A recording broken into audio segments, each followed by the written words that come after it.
Hello guys, it is me, Kyle, aka Vulcan Wolverine. It's August 24th, 2018, and I just wanted to bring some more information out today.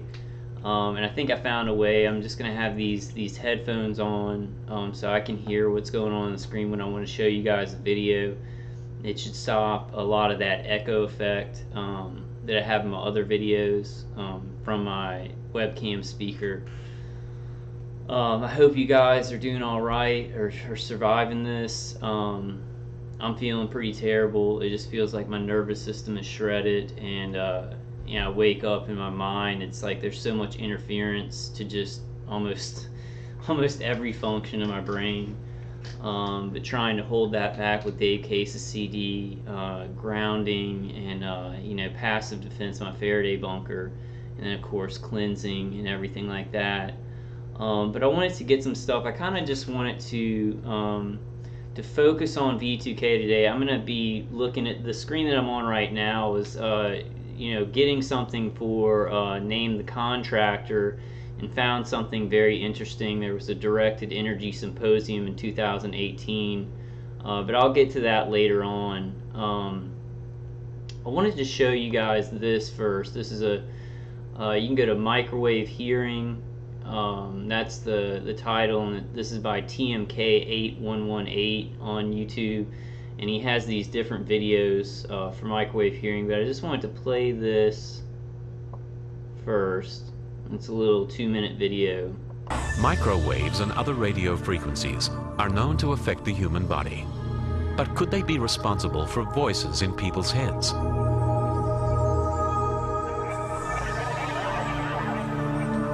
In Chicago, Illinois, a world authority on microwave hearing shows how it could work.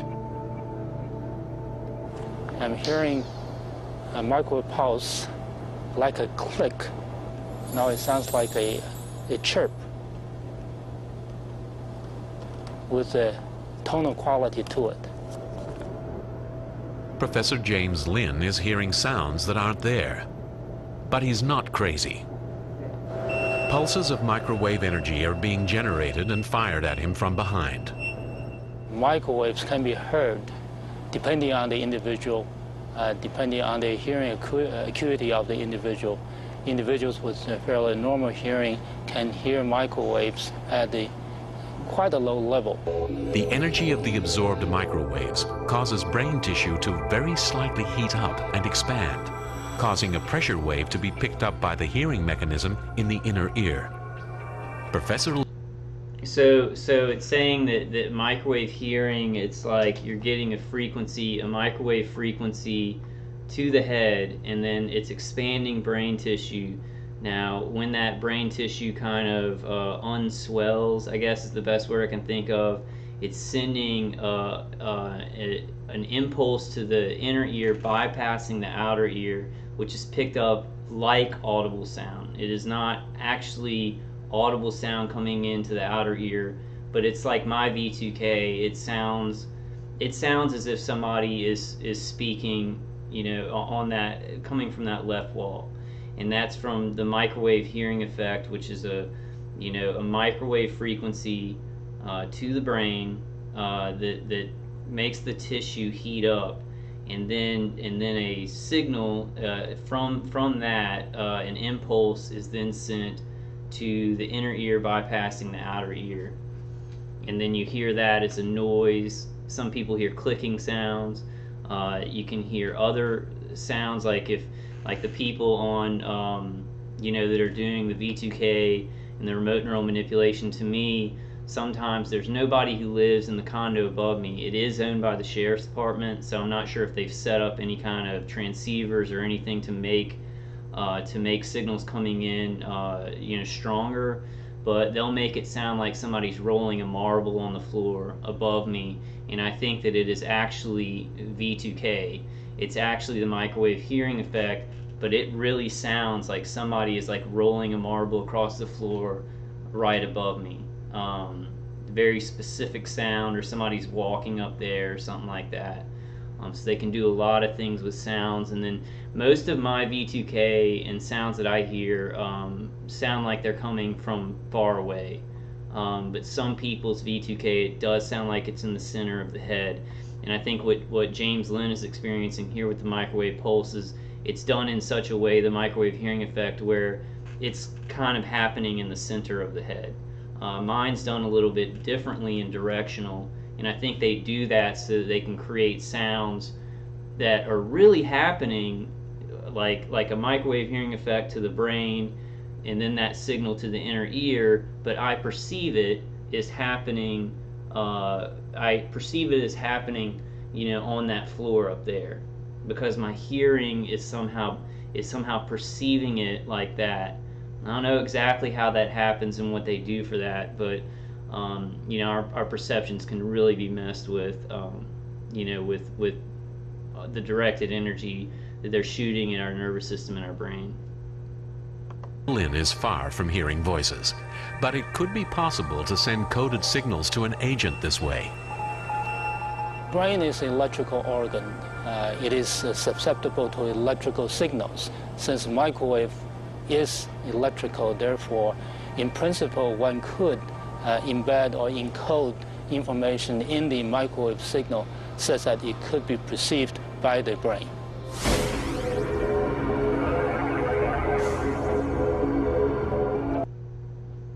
Okay, then I want to go to this video. You can't really hear the next Dr. video Alan here. Fry, a biophysicist at GE's Advanced Electronics Center, Cornell University, and a contractor for the Office of Naval Research. Actually, before I do that, guys, I want to go to this article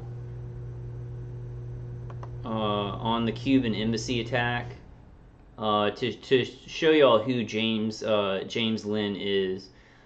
Brain abnormality. This is from the dailymail.com. What's the date on this? December 13th, 2017. Brain abnormalities in U.S. and Canadian diplomats living in Havana were caused. Let me close this real quick. Were caused by a mysterious mystery microwave weapon and not noisy crickets, claims scientist. So I want to go down to the part. I think I've showed this in another one of my videos. I think I showed this article. But I want to go down to, okay, here it is. In a study in the IEEE Microwave magazine, Professor James Lynn, an expert in electrical engineering at the University of Illinois at Chicago, and that's the guy in that video who was getting microwave pulsed, and he could hear like a microwave hearing effect with clicks and noises. An expert in electrical engineering at the University of Illinois at Chicago suggests that microwaves produce the sounds. Professor Lynn said, and just excuse me guys today, because this side of my face and my jaw and my cheek they feel mutilated under the skin, so I'm having a little bit I'm having trouble kind of talking, but I'll get through it and I'll get to the information, I promise.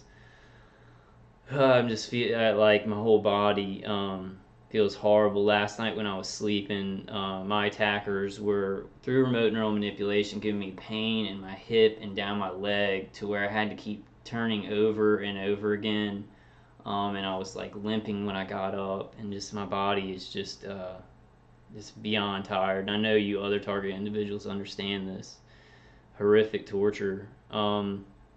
Professor Lynn said, a minuscule but rapid rise in tissue temperature resulting from the absorption of pulse microwave energy creates a thermoelastic expansion of brain matter.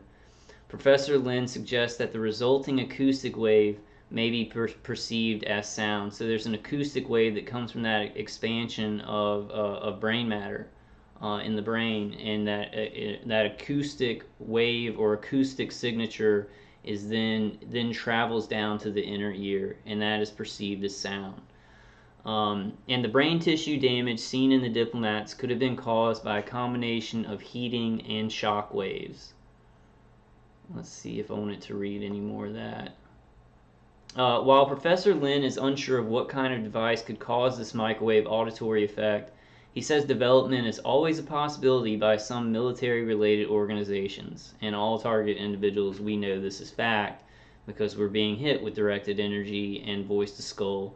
So military-related organizations and third-party contractors are doing research and development on innocent citizens, as we speak. To me, speaking to you right now, they are. I hear Chatterbox V2k off to my left. And in all these videos, it's going on the entire time.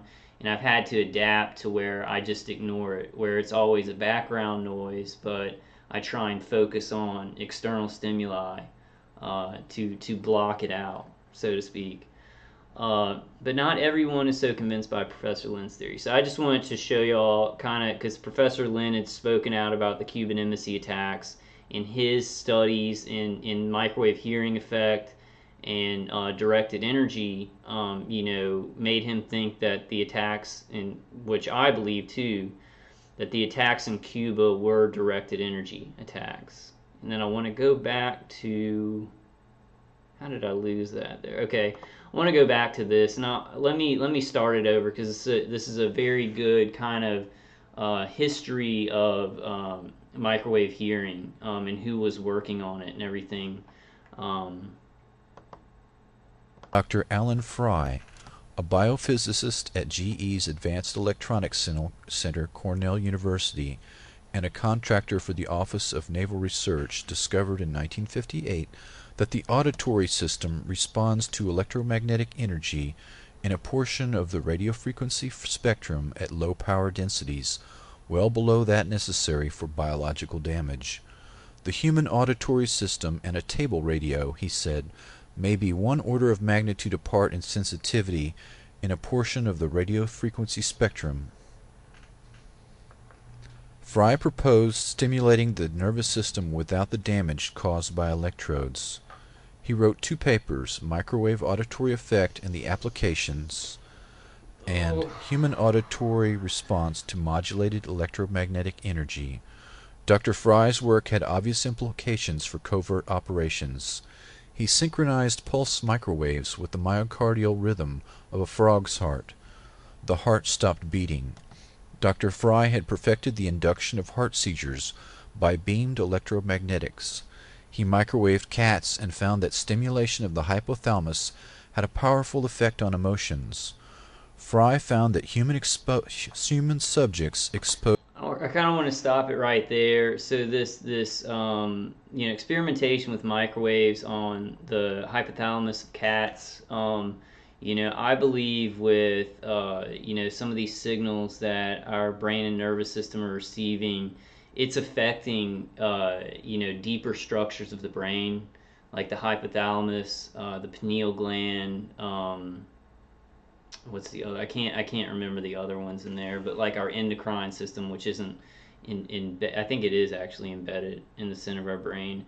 But I think a lot of these protocols that they're using to send frequencies do actually send interference and screw up. And even just because it's non-ionizing microwave radiation, and it's not even part of maybe the programmed interference of the brain, just microwaves to the brain can affect the hypothalamus, can really affect our mood and our stress level and things like that.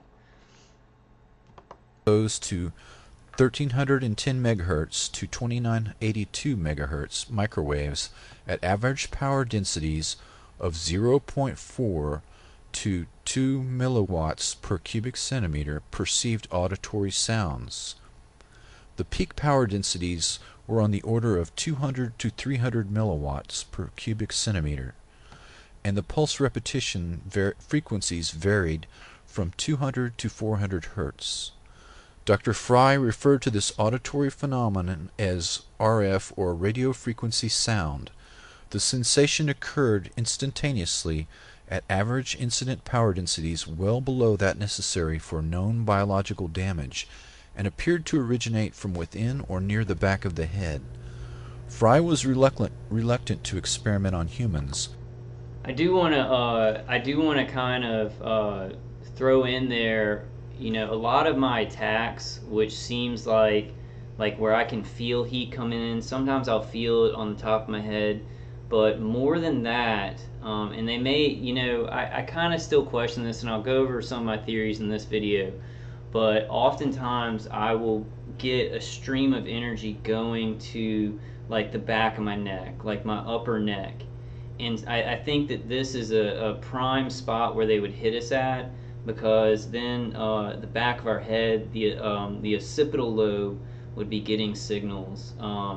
You know, but I think there's something about the back of the brain which I think that it actually spreads through it and gets the signals they want. Because if you saw James Lynn, he was sitting in front of the pulse microwave generator, and they were aiming it at the back of his head. So this aiming at the back of the head, you know, may be very, very purposeful, so that we're actually, you know, getting the microwave hearing effect. You know, it's stronger, it's received stronger, you know, when they hit there. But others, particularly paperclip scientists, were not.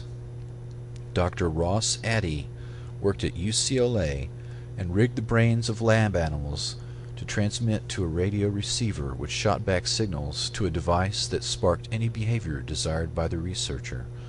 Dr. Addy worked closely with émigré Nazi scientists after World War II. Addy determined that emotional states and behavior can be remotely influenced merely by placing a subject in an electromagnetic field. By directing a carrier frequency to stimulate the brain and using amplitude modulation to shape the wave to mimic a desired EEG frequency, he was able to impose a 4.5 CPS theta rhythm on his subjects and put them to sleep. Dr. Joseph Sharp and Ellen Fry experimented with microwaves seeking to transmit spoken words directly into the audio cortex via a pulsed microwave analog of the speaker's sound vibration. Indeed, Fry's work in this field, dating back to 1960, gave rise to the so-called Fry effect, which is now more commonly referred to as microwave hearing. Within the Pentagon, this ability is known as artificial telepathy. Addy and others have compiled an entire library of frequencies and pulsation rates which can affect the mind and nervous system.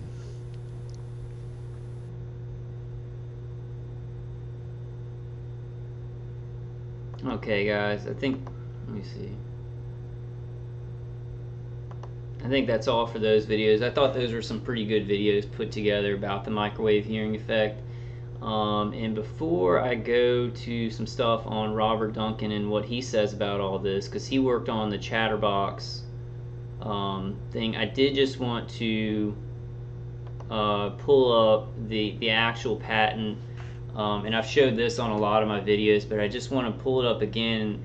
On one of my videos, I confused the RF hearing system with the microwave hearing system. Now in Google Patents, this US 487702-7A, they don't say microwave hearing system. They take that out of the front and they just say hearing system, a patent for a hearing system. And then there's one for an RF hearing system, so different frequencies that can be beamed, you know, at the brain, and then our inner ear picks them up. But this is the actual patent for let me just read it, for microwave hearing. Abstract: sound is induced in the head of a person by radiating the head with microwaves in the range of 100 megahertz to 10,000 megahertz that are modulated with a particular waveform. The waveform consists of frequency modulated bursts. Each burst is made up of 10 to 20 uniformly spaced pulses grouped tightly together. The burst width is between 500 nanoseconds and 100 microseconds. The pulse width is in the range of 10 nanoseconds to 1 microsecond.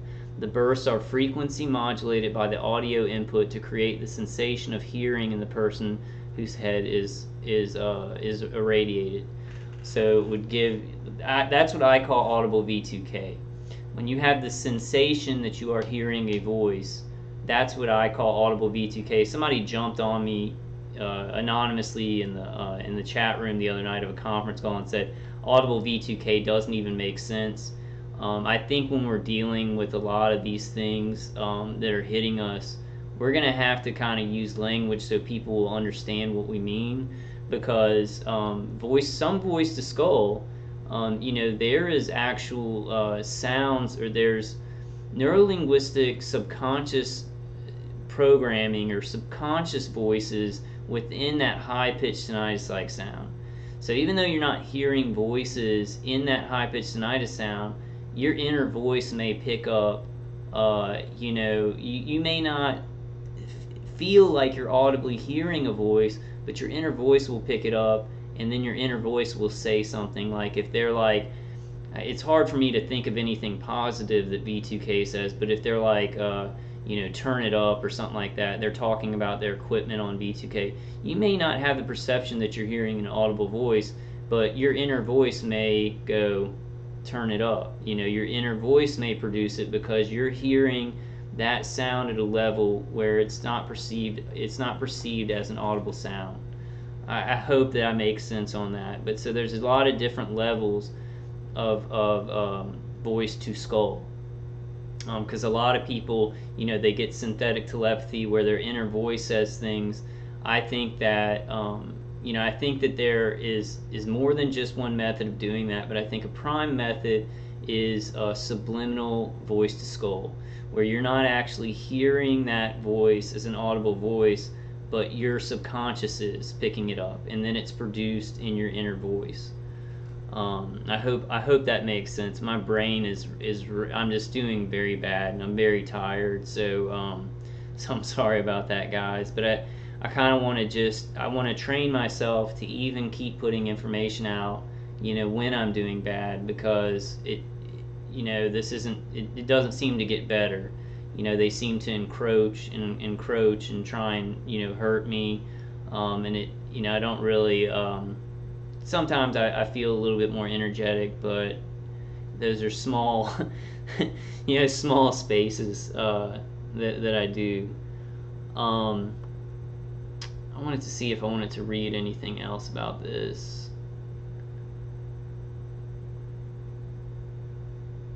I kind of just wanted to show, the patent, and the link is up there, and you can look up, this patent on Google at any time. I just kind of wanted to throw that in there before I move on to Robert Duncan and some of the things that he talks about.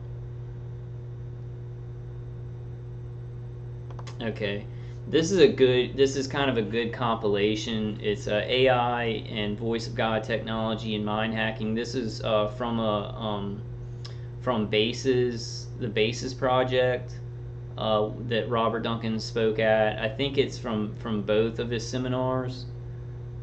But I just want to go ahead and start this, and I'll kind of break in, if I want to kind of expound on anything he says.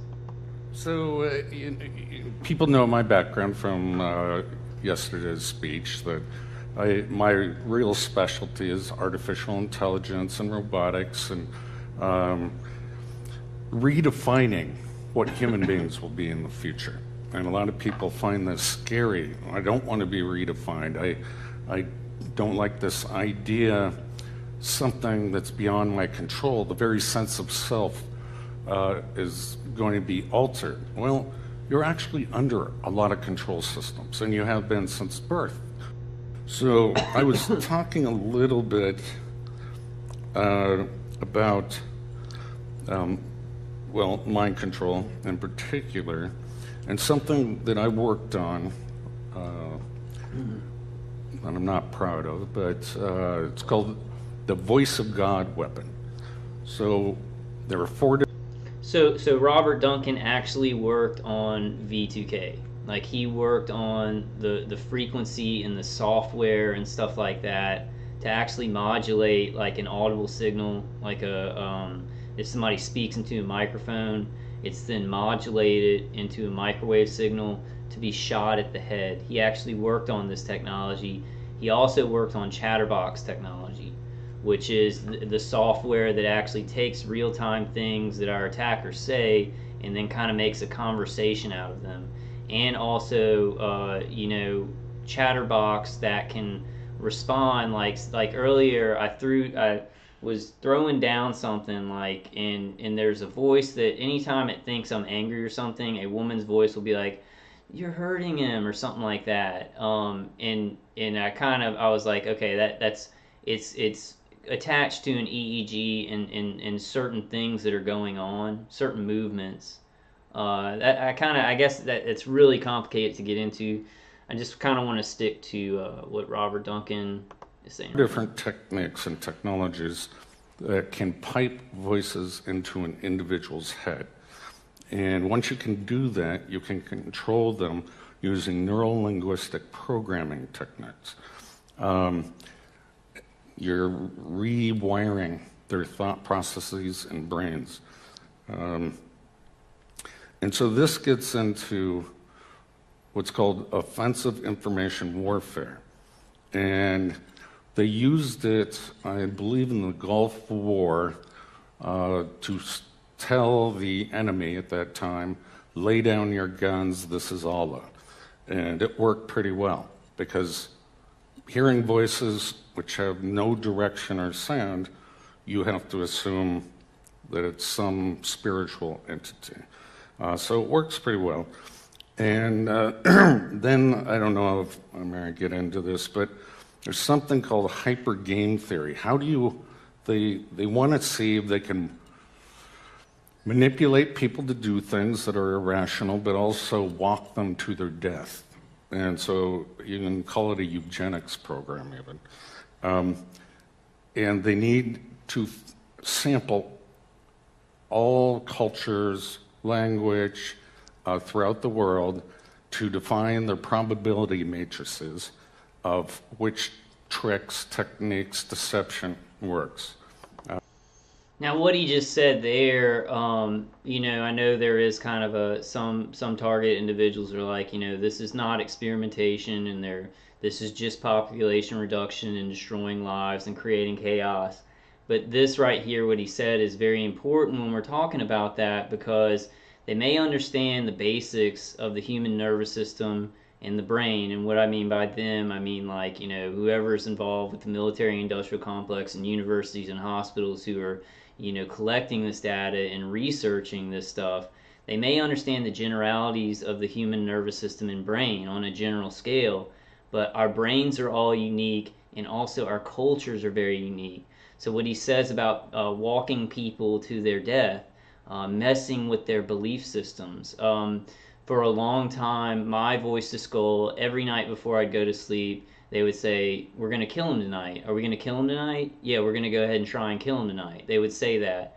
And they don't do that anymore because it's not psychologically, what's the word? It doesn't work anymore on me.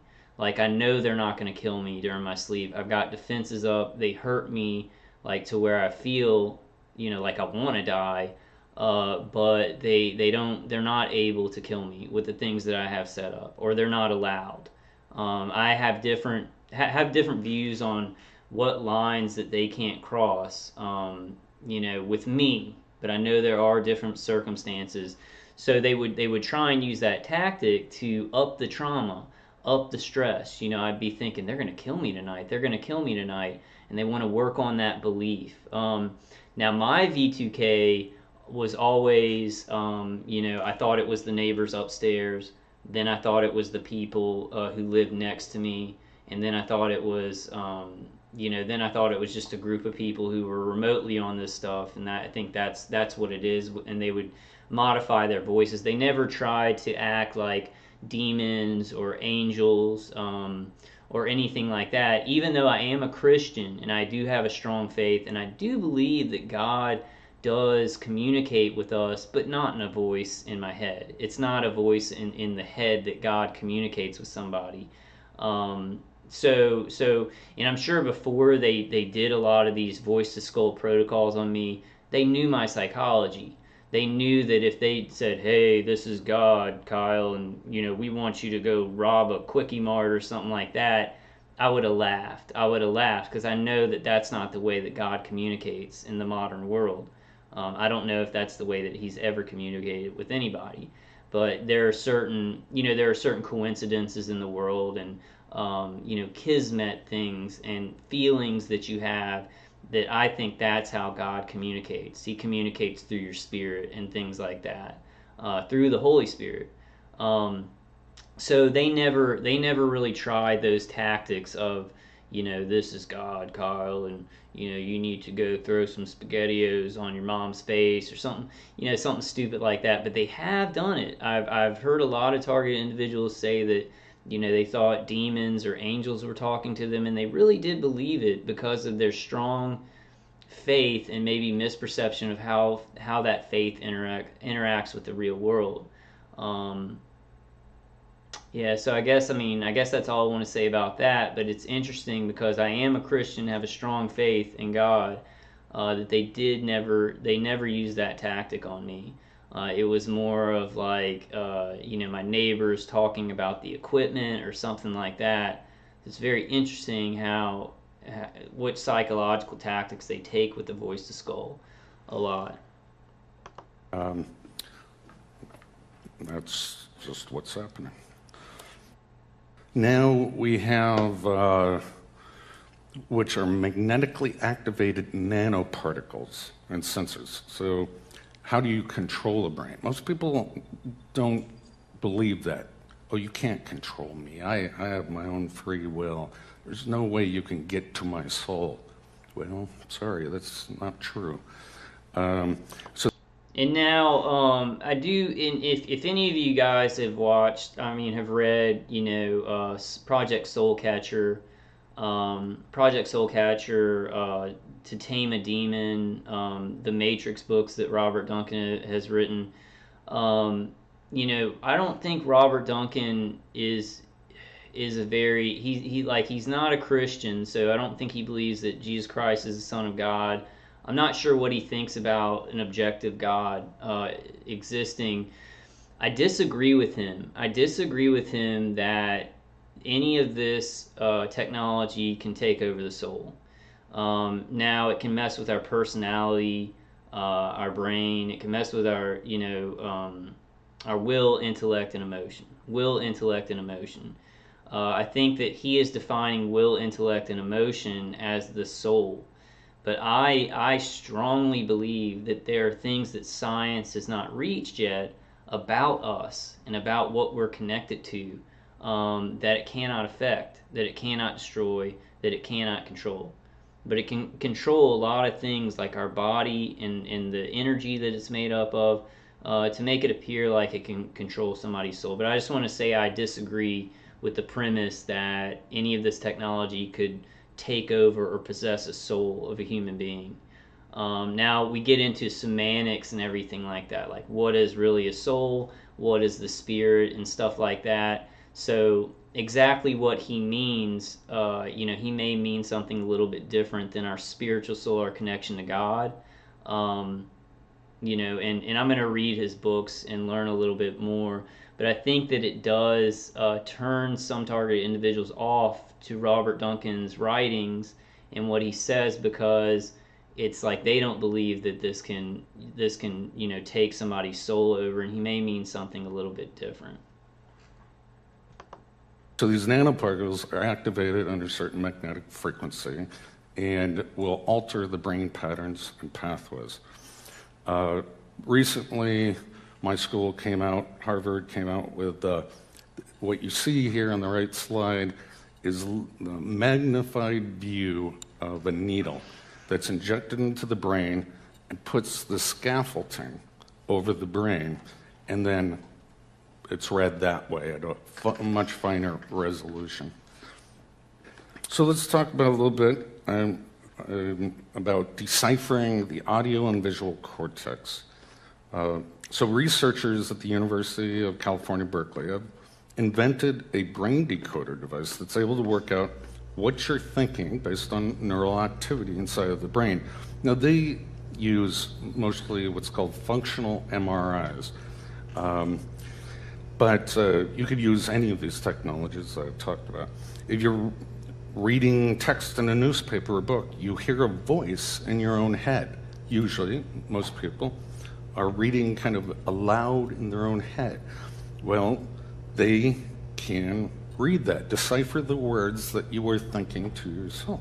So there's another one, University of LA, maybe Stanford University.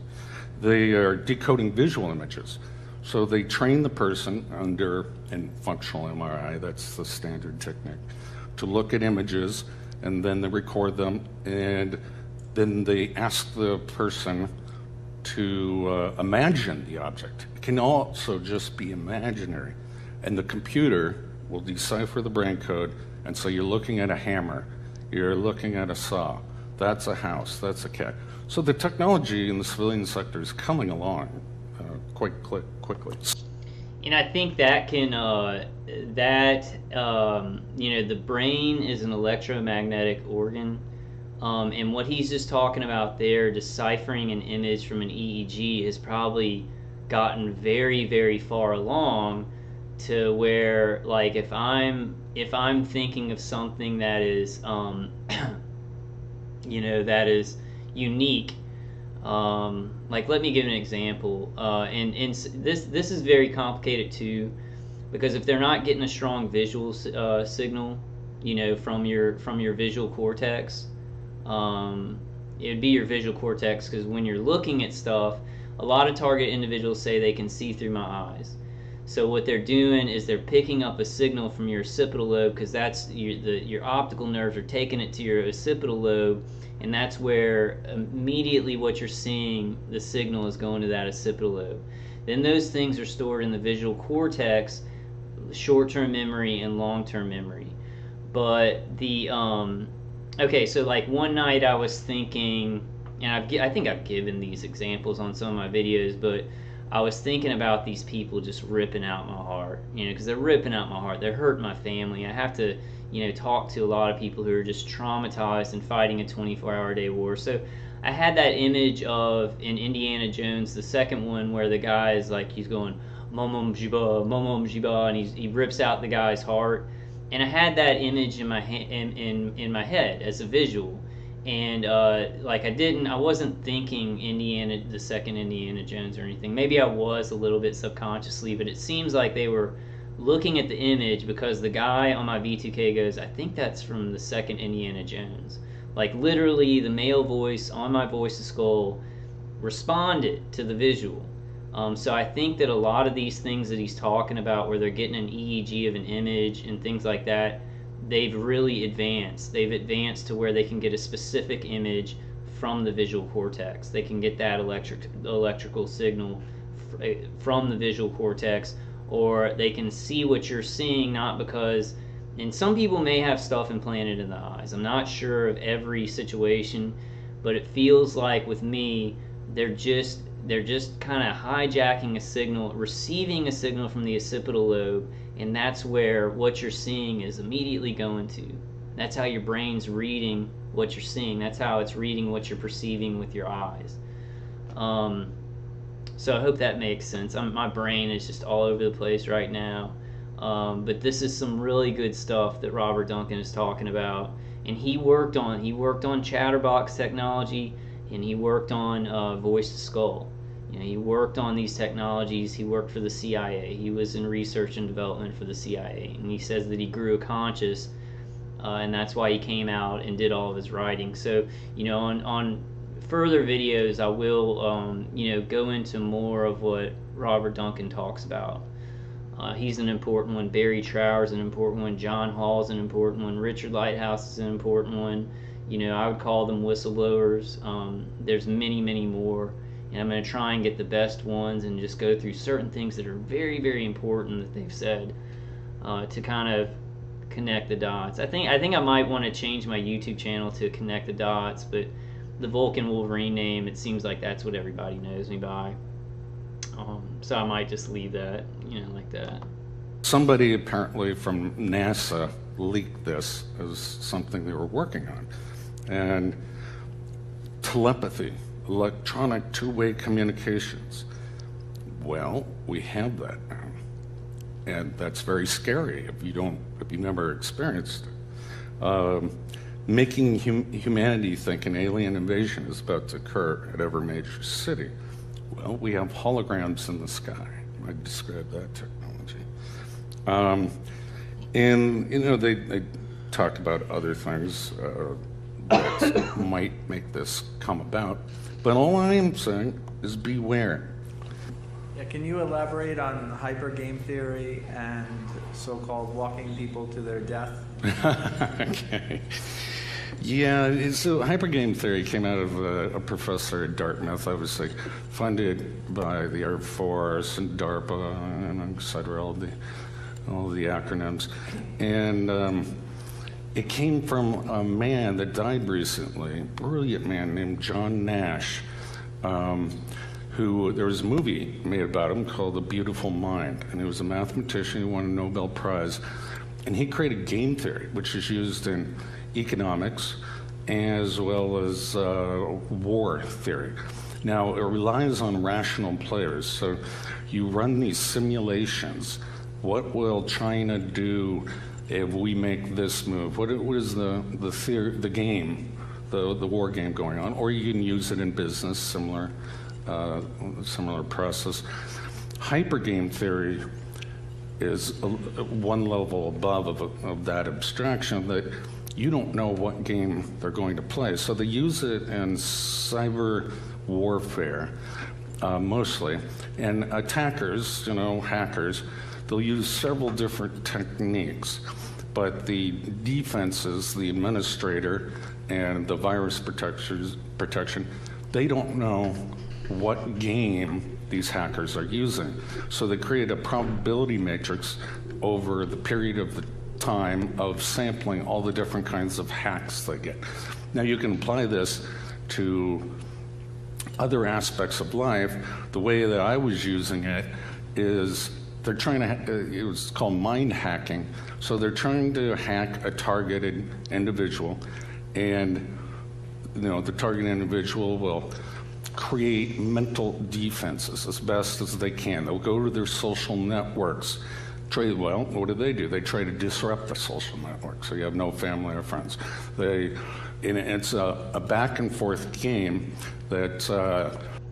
So you guys have probably heard about hyper game theory, you know, from Brian too, who researches a lot of Robert Duncan's work. I've experienced a lot of hyper game theory in my targeting. Like, to get my mind off of the targeting, I turn on my computer and I'll go to like a free movie site or something like that, and I'll turn on the movie because I just want to get my mind off of this. Now, they'll hack into my computer, and that movie will start freezing up every 5 seconds. So then I gotta either ignore it and just sit there and watch the movie, or I gotta go do something else. Now, what was I going to say after that? My brain shut off. Let me just take my time here. Also, it's like with my PlayStation 3, they haven't been able to do it as much with the PlayStation 4, which is weird because, you know, newer technology, I would think it would be more hackable, but they haven't been able to do it as much with that. But my PlayStation 3, I would be playing a game and they would interrupt it by doing something where it says something like the controller is disconnected.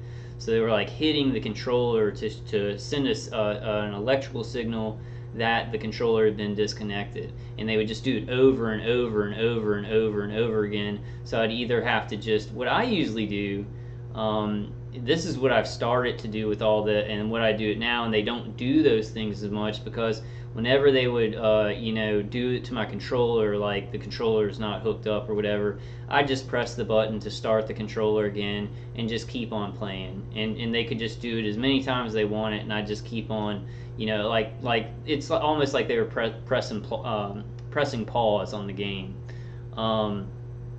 There's a lot of other hyper game theory is also involved in our physical torture too.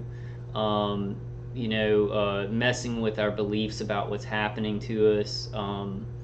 The thing that they're doing upstairs, with with the, it sounds like they roll some marbles across the floor, but nobody's really up there. That's probably supposed to get me to go up and knock on the door, which I have knocked on the door and nobody's in there. But it's supposed to get me to do something. And then when I do that something, they want to act off of what I just did. We've all got to deal with this in the ways that we think that we'll find the most health and peace, and will be more effective in stopping this whole program. But with hyper game theory, I almost just, in my situation, is just not to play the game.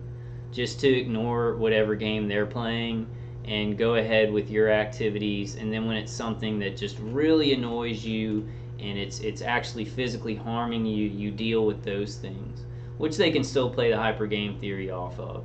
But if it's like small things that gang stalkers do, best just not to react at all, and kind of push it out of your mind. If it's something really big, do get documentation. But there are ways around the hyper game theory of, I guess that, living life is kind of participating in the hyper game theory, but there's ways to reduce it just in your everyday activities, to reduce it down to not getting so involved with the hyper game theory. And that would mean ignoring anything that is not a physical threat to you. There are a lot of, like in gang stalking, there's a lot of psychological trauma effects, and going out, like I went out today to the supermarket, and then on the way home I went to a convenience store. On my way out, a guy, he was a really gangsta looking guy, had baggy pants down and pulled up right in front of me. And I guess I was supposed to react to that, like, why did you pull up right in front of me? But I just calmly didn't even really look at him at all, and I kind of walked around the car. So what he did is he got out of the car, on his cell phone, and he had this piece of paper, and he was crumpling it up to get my attention. And I kind of like looked over for a second, and I'm just like, whatever, So not reacting to things is a good way to reduce the level of hyper game theory that you're in. But that's a big part of this, is just to keep on doing stuff to us, to keep on doing, and keep us in this tizzy of dealing with this, then dealing with that, then dealing with this. And some things you just have to deal with, especially if you're being physically hurt, or if they are breaking equipment in your home. Like there's some bigger examples. I live in a condo where there's a camera pointed at my door, so it's deterred a lot of them breaking in when I'm not here, so they can't break a lot of stuff in my place. My maintenance guy still can come in, but I don't think he does it so much anymore. But people talk about, their plumbing being messed up by people coming in, their floors being ripped up, holes in their shirts and things like that.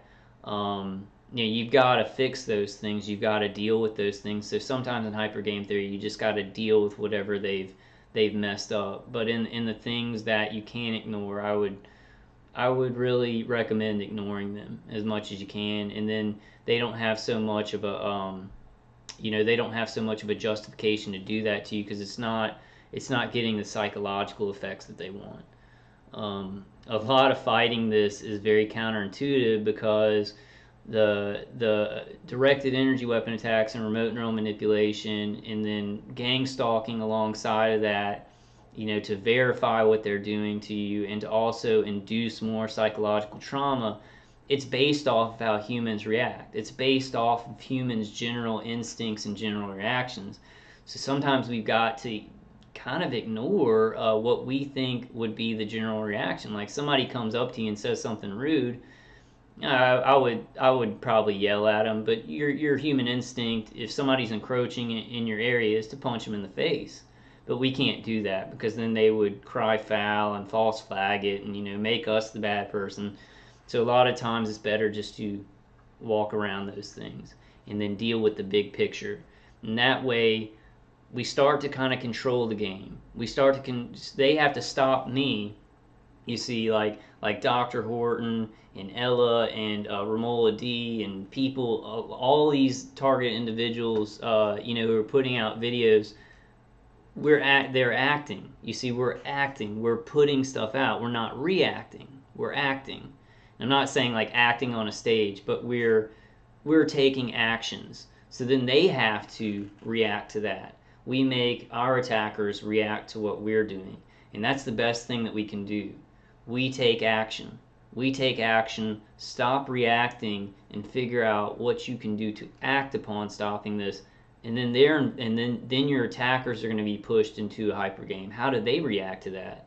And then how do you react to that? So you can kind of get ahead of hyper game if you're not always reacting and you decide how to take action. So let's go on with this. It's some really good stuff. I want to see if he gets the... They're trying to find out the maximum probability of death, and the example that you used, where you'll commit suicide or you'll harm somebody, become a Manchurian candidate, or something like that. So it's huge database of probabilities across all the variations of mind. You know, the human genome, I think we have... I'm going to get this wrong, so I'm not even going to say it, but a finite in the hundreds of thousands of different genes across our species. And we mapped them out in the Human Gene Project. Well, now it's the Human Mind Project, the Global Brain Project. You know, President Obama just recently funded a whole bunch of scientists to decipher the mind. Well, our previous president, same thing, George Bush, said the same thing. They're trying to decipher every possible thought and uniqueness due to culture and language and whatnot.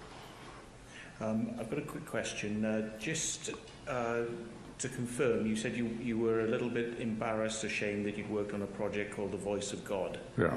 And to your understanding, it had been used in the Iraq War, but you worked on it. Can you tell us what the name of the project in the military as it was being developed was and how much was spent on it? Oh, no.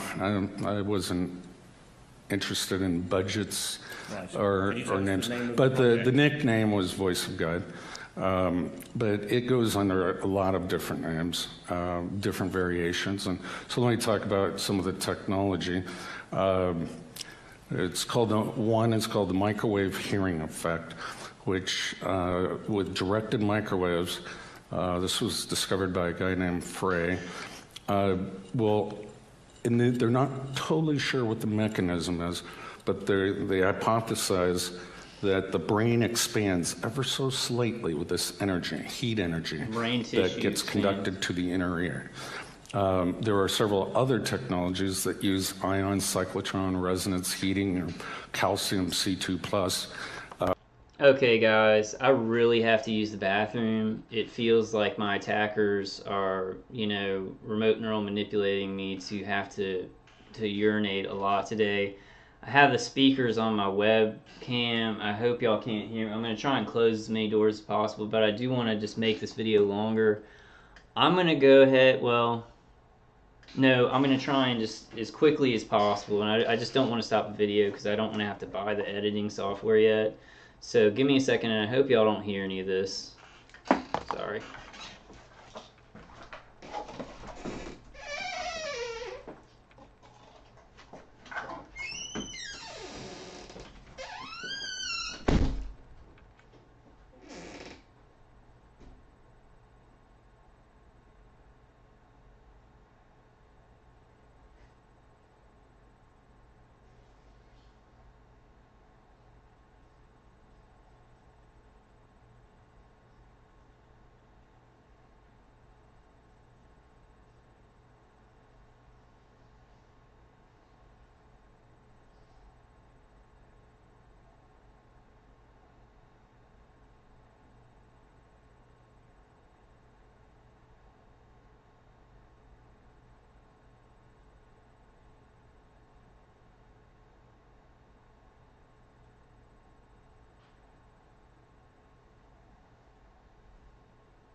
All right.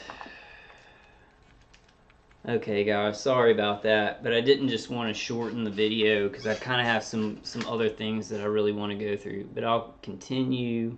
As a mechanism of influencing the nervous system, and all the ions have their different resonances under the Earth's magnetic field, and and then you can go into the ultrasonic realm where anybody in the beam with one of the ultrasound waves won't hear anything. It's above human hearing. But where the waves intersect from two different directional sources, all of a sudden that person hears it, and that's called the audio spotlight. So there are a lot of mechanisms to project voices into people's heads. Thank you. Hello. I have a question that relates to step 3 in Project Bluebeam.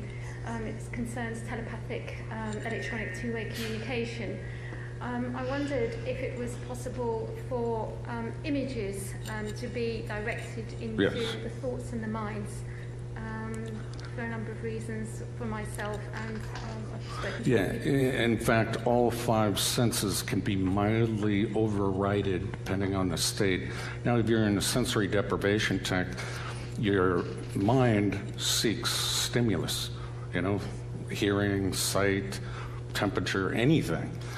So if you're in that situation, your dreams become your reality. Your brain cannot tell the difference. But in other circumstances, if you stay well stimulated, it's difficult to project visual images into the target. But even university professors are working on this. So yes, it's absolutely possible and is being done. And in fact, many people complain about forced dreams or something that their dreams are not their own. And that can be, there are a whole bunch of subconscious ways that can be done, as well as stimulating the visual cortex in the right patterns and try to project them into the target. Yeah. So who would be projecting these, which organisation would be projecting these, who's responsible? You can't say. He can't say. Okay. He can't say. But it just seems to be very real because I've heard it from more than one source, and it can be it's quite real. Because you're awake. Okay, well, if he's not going to say, and he may say it later, maybe just not in this presentation, but y'all have seen my research. The DARPA, the DoD, and the Joint Staff, the Pentagon are involved in this. The DoD gives millions of dollar contracts to third-party contractors who are involved in research and development of this, with universities and hospitals also being involved.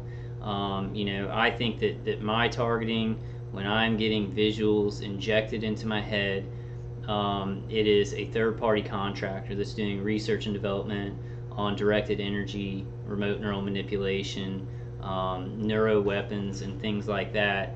Now, I have had before with directed dreaming, I've actually had dreams that had nothing to do with me. Like, it was a dream, like the dreams and the feelings were completely someone else's, and they were implanted in my head during the time when I was asleep. Like, it was it seemed like a dream that like a mental patient would have. Very scary and just weird, and like a businessman with a tie on that didn't have a head, and then a dog walks by, and then it turns into this huge thing, like where Zeus is throwing down a lightning bolt, and none of it seemed like my dream at all. Lately, what I've been having are directed dreams where it feels like they start out as my dreams, but then there are visuals injected and kind of vying for control in the dream. So it seems to me like now the main protocol that my attackers are using are their brain to computer to brain interface, where they're taking the wavelengths of their brain, matching it through a computer, through software to match my brain waves, my unique brain signature, and then a visual is injected. Like, so I've been having these dreams, and I guess I'll just be honest, a lot of this stuff is very embarrassing, but like, I've had some friends that I was friends with since I was 8 years old, and I guess I'll have a dream about like one of them, one of my friends, Todd, and then in the dream he all of a sudden has like a huge blonde wig on. And so that's kind of an example of how they mix things in with your own visuals in your own dreams. It interconnects, and it manipulates the visuals of the dream. Can manipulate the feelings of the dream too. You know, if within that stream, that bidirectional stream of energy, there are certain frequencies to mess with your stress level or agitation or fear or things like that. But I have had dreams that were completely did not seem like they were mine. It completely seemed like somebody else had that dream, or it had been concocted, something visual had been concocted and then streamed into my head, streamed into my visual cortex with feelings that did not seem to be mine. That was a while back. I had a lot of dreams like that, but then they kind of, just started manipulating my own dreams, I think. You're not asleep necessarily. Yeah, and it projects also in the visual workspace, as I mentioned before. So it's like your third eye, and you can see both your, through your retina, as well as this other projection at the same time. Your brain's been rewired, and it's inserting this third eye projection, if you will. Is there any way we can protect against it? No, great question. No. No, you can dampen the effects through stimulating your senses, like music or that kind of thing. External stimulus. And that seems to help. Certain drugs can dampen the effects. But no one's found a little device that you can wear around that will block the signal. Hat you can wear. No tinfoil hats, no, they don't work. Thank you. Now, I do disagree with him on that, because I do have a Faraday bunker, and it doesn't stop everything, but it does actually mess up a lot of the streams of energy that they're shooting at me. Passive material does work, because aluminum both deflects and absorbs directed energy. So if you do use aluminum, you want to keep it away from the body. But I do disagree with him on that. He does talk about, like in an interview, I'm not going to play it on this video, but he talks about a mu metal being one of the best passive defenses, but I do think that it's very expensive to get. But there are a lot of things that really do dull us down. Now, he's right. There's nothing that I found that's 100% effective for the remote neural manipulation signals or the just external pain signals. Things like Dave Case's CD are the strongest thing that I've found to kind of disconnect that bidirectional stream of energy. I don't have as much directed dreaming when I'm listening to Dave Case's CD. I do, but it's not as strong, it's not as powerful, and then the pain that they can create in my body still happens, but it happens at a very, very reduced level. So let's see what he has to say next. I kind of want to go through this whole thing. Because I think it's probably going to be the last question. Now, Dr. Duncan, you've given us a lot of reason over the last 2 days to be concerned by the potential for abuse of this technology. At the end of your presentation today, you feel quite optimistic about the idea of transhumanism. I mean, maybe you're talking about a perfect world where we can draw perfect circles or whatever, but in my view, how is this possible? How is it possible for transhumanism to be a good thing without some almost unimaginable social revolution? And I mean, as Max Egan, I don't know if you've seen Max Egan's video about transhumanism. He puts it very succinctly, and he says, how much can we be transhumanized without losing our humanity, especially where we have rulers who have none?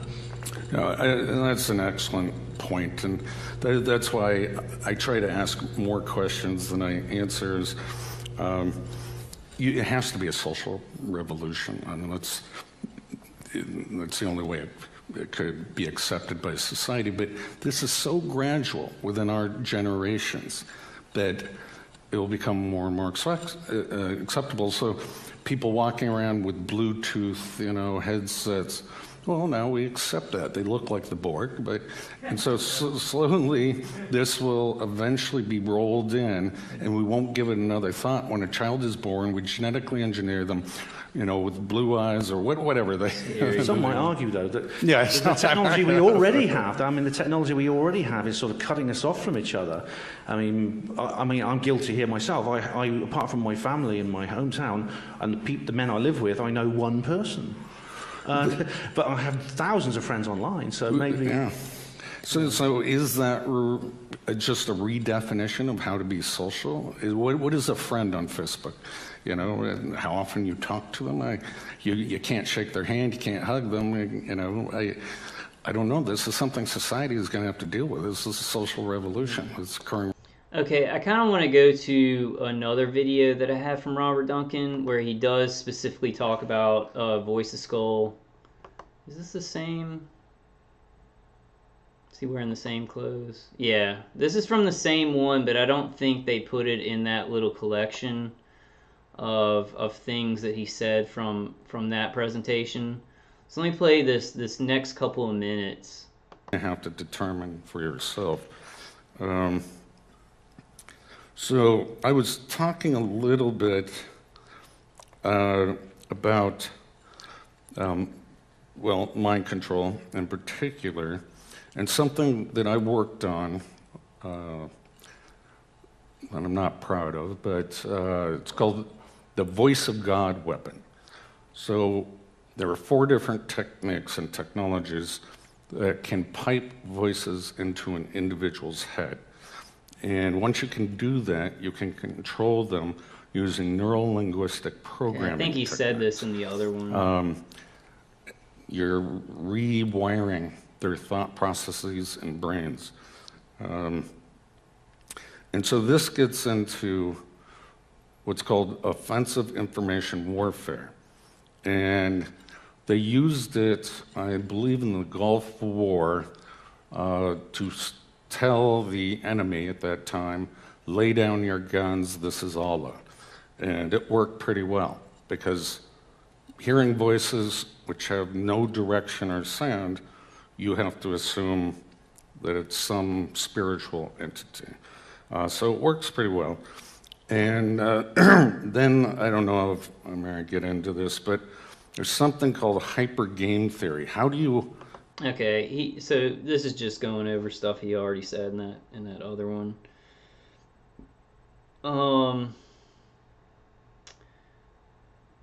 Okay, where... I wanted to go through some of the comments on my last video. Let me go to this. Let's go to my channel. And I kind of wanted to do some, go through comments on the last video I made so I can get you guys kind of involved in this and what y'all think. Okay. And that's how I feel right now. That picture of Wolverine. That's how I feel every day.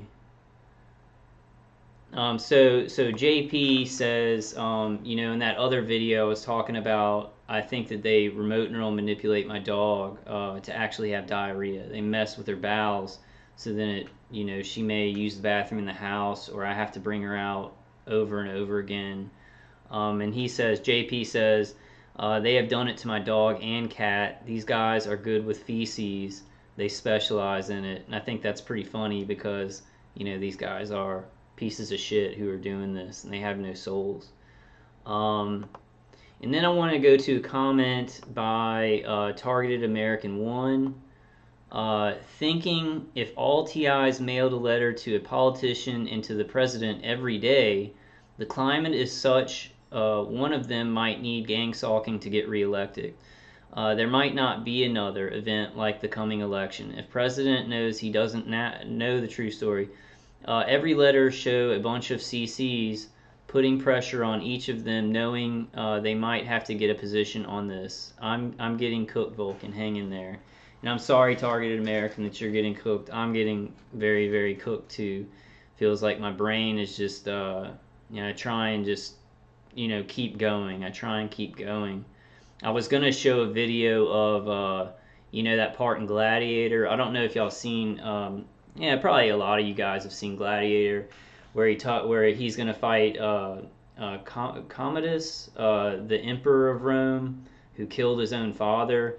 And he comes to that room, and Gladiator is like tied up, and Commodus, they have this, back and forth, and Commodus stabs him in the back with this little sharp tool and says, "Smile for me now, brother." And then he says, "Put his armor on, conceal the wound."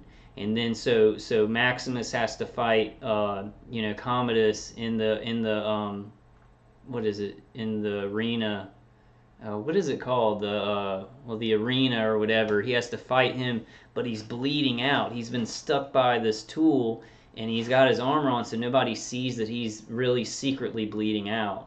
And that's what I kind of feel like when I have to go into society, face gang stalking, or just go hang out with my parents. I feel like, this is secretly being done to us. We're in this weakened state from the microwaves hitting our brain and our nervous system, external hits hurting us so badly, and then we've got to interact with society, and especially gang stalkers who are looking for signs of weakness. They're looking for places to traumatize us or to get us aggravated, but we're doing it, while we're being hit with microwaves.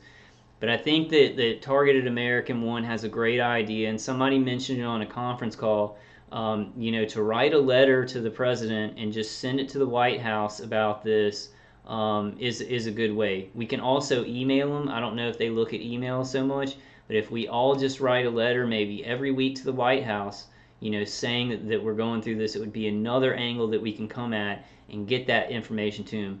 Now, I think that the president knows about this. He knows that this is going on, but he may be taking very, very subtle approaches to getting this to go away. I'm not sure. I mean, that's a whole nother video where we talk about that, and maybe a good video saying what I think that's happening with Donald Trump. I do know that he's a hardcore Zionist, so that's not good, and he gets a lot of his money from Adelstein, or he did from Adelstein. So he could be doing something for the American public, like making us think that he's going to do all these great things to keep our sovereignty, but really just, keeping that relationship with Israel and keeping those wars going, overseas. But he has done some great things, like trying to make peace, economic peace with Russia and China and North Korea, which then the leftist mainstream media is just going after him, which are controlled by the leftist mainstream media. Well, all media is really controlled by the globalists, but they're really going after Donald Trump. So certain things that he's doing, they do not want him to do, and that's hopeful, and that's very hopeful. Also, from certain people that I've talked to directly, they've said that somebody said that they talked to Trey Gowdy's office, and that Trey Gowdy knows about this. They're really trying to work on the immigration issue first, stopping illegal immigration and getting that settled, and then they said that, like, Trey Gowdy's office said that they were trying to work on this next, the problem of this non-consensual human experimentation. Now, how real that is, I don't know, but a lot of people have kind of hinted that that's the next problem that this administration will be dealing with. That's hopeful, but I'm not so sure how real it is. And I kind of just want to throw that in there because I've heard a lot of things where, somebody said that they talked to some people within Donald Trump's office and heard that, he knows about this situation, he's working on some other things, and then subtly trying to deal with the deep state and all the horribly corrupt things they're doing. So we've got to hold hope on that. But I appreciate all your comments. I appreciate your comment, JP, and Targeted American One. I want to do this more. And just kind of go through RUHDD4HVN says, I have a very similar story about the pet targeting too. Confirmed. And then Mike says, thanks, Kyle. And then Lolo said, please contact me. And I shot her my email. So I hope I can get in contact with her. Leave some good comments, guys. Please send me any kind of documents that you want people to see, any kind of videos that you think are really important to get out there, and I'll put them in a video. Or just leave a comment and links about something that I can link to, and I'll definitely find a video where I can put that in with other stuff that I'm talking about. So I do want to go to, okay, so here is the section. It's going to be a little bit different. Okay, this is going to be a little bit different than my name the contractor, where I go through what they say on their website. This is Booz Allen Hamilton, which is a manufacturer of directed energy weapons. And it's also involved in research and development of directed energy weapons. And this is actually the Undersecretary of Defense for Research and Engineering speaking at the Directed Energy Symposium, the 2018 Directed Energy Summit. And I want to just you guys to hear what he's saying here. They've got a lot of support from Congress to do research and development on directed energy weapons, which is scary. I don't know how much Congress knows that they're doing human experimentation. I think that they probably would not be told, but they could maybe find that out from certain sources. But this is Michael D. Griffin. He's the Undersecretary of Defense for Research Engineering. This is at the Directed Energy, what is it, Summit, the 2018 Directed Energy Summit. And it looks like Booz Allen Hamilton sponsored the event, because they are into manufacturing and research and development of directed energy weapons. And he says a lot of things that are very general, just general about the advancement of directed energy, for land, air, and space, defense. But I do want it to just play this little short part where he does talk about actual microwave emitters. The centerpiece of what I want to say today is directed energy is more than just big lasers. Okay, I would like us to recall that in the heyday of directed energy, we were working on high power microwaves. We were working on several flavors of lasers, and I don't want to minimize that value. And we were working on neutral particle beam weapons. Each of these systems has its own advantages. Each has its own disadvantages. What I would like to get before this community is that directed energy, one more time, is more than just big lasers. That's important.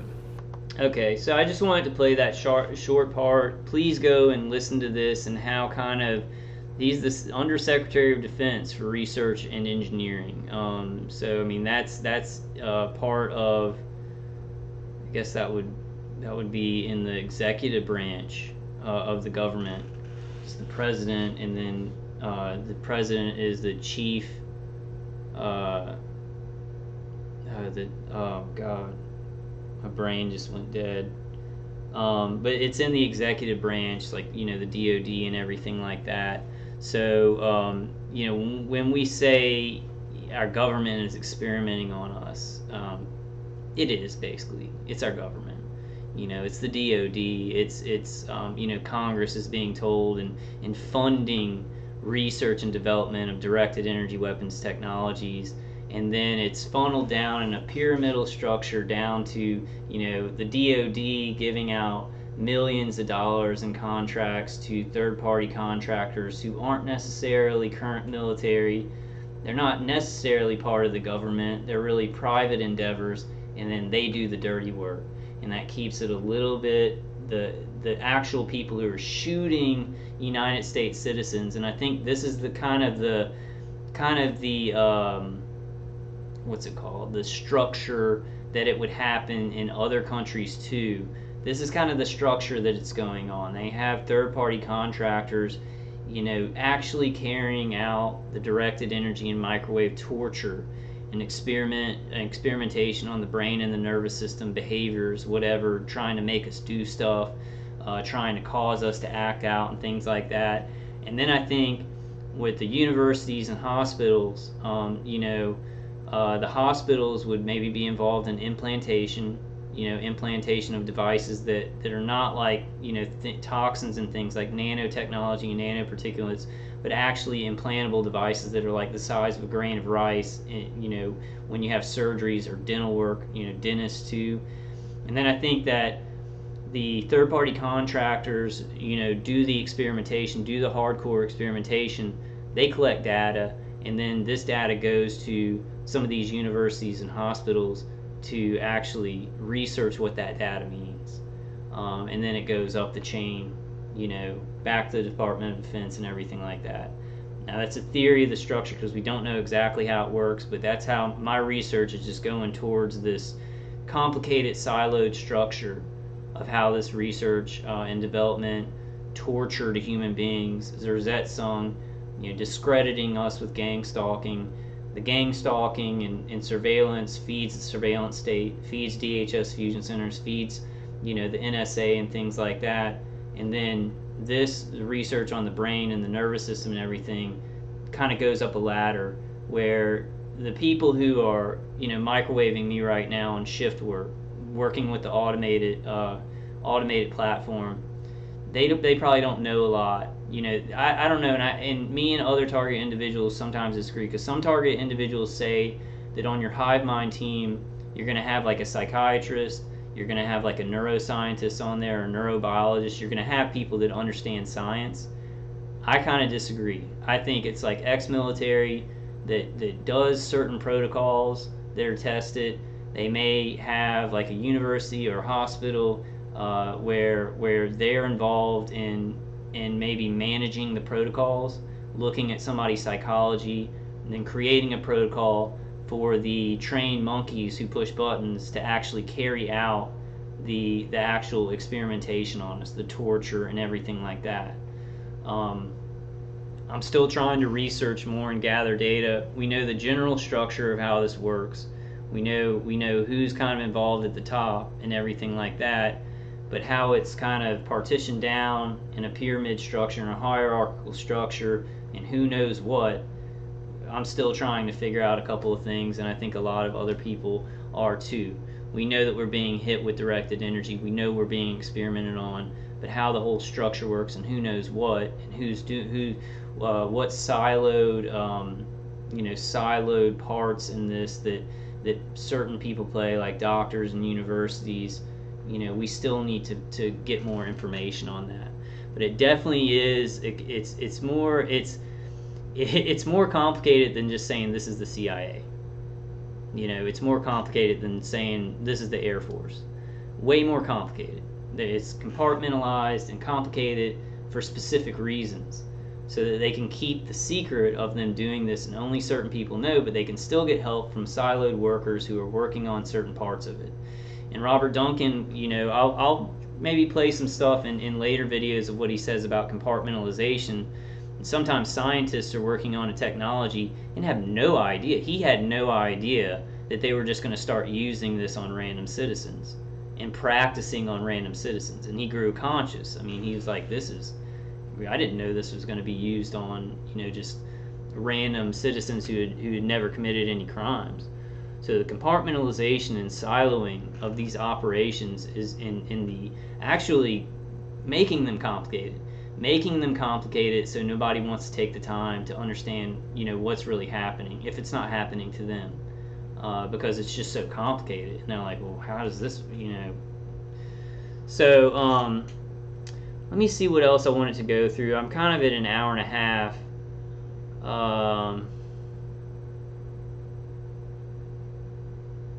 Okay, I do want to go through this, and this is just, this doesn't really have to do with necessarily Voice to Skull, but I found it interesting. This is USNI News. It's a report to Congress on Army-directed energy weapons from February 12th, 2018. So this is very, very recent. a Congressional Research Service report. And this report on Army directed energy weapons was given to Congress. Congress has heard about directed energy weapons, and they're given reports from the Department of Defense on directed energy weapon research. Now, I don't think that they could sit there and give reports to the whole Congress on how they're experimenting on people in society without immediate legislation. I think that Congress, they would get together and some of them would just be outraged, and you would get a lot of arguments in Congress and you would hear about this. So they use very PC terms. They talk about research and development. They talk about missile ballistic weapon systems and not manned and non-manned directed energy weapon systems. And I think a lot of Congress think, okay, well, this is going to be used for war. It's going to be used to deter missiles. It's going to be able to destroy electronics of enemies, and then we can hit enemies with it. But they don't necessarily understand that a lot of the research and development is on actual innocent citizens inside their own country. I think they just don't go there. Or if they do learn about that from other sources, I think they keep their mouths shut, the ones that do know, because they're fearing for their own family being hit by this stuff. So report to Congress on Army-directed energy weapons, and I'll go ahead and read through it from the report. The U.S. military has a long and complicated history in developing directed energy weapons. Many past efforts have failed for a variety of reasons, and not all failures were attributed to scientific or technological challenges associated with weaponizing directed energy. At present, a number of U.S. military directed energy weapons related programs are beginning to show promise, such as the Navy's laser weapon system, the first ever Department of Defense laser weapon to be deployed and approved for operational use. But now remember back to what the Undersecretary of Research and Development said.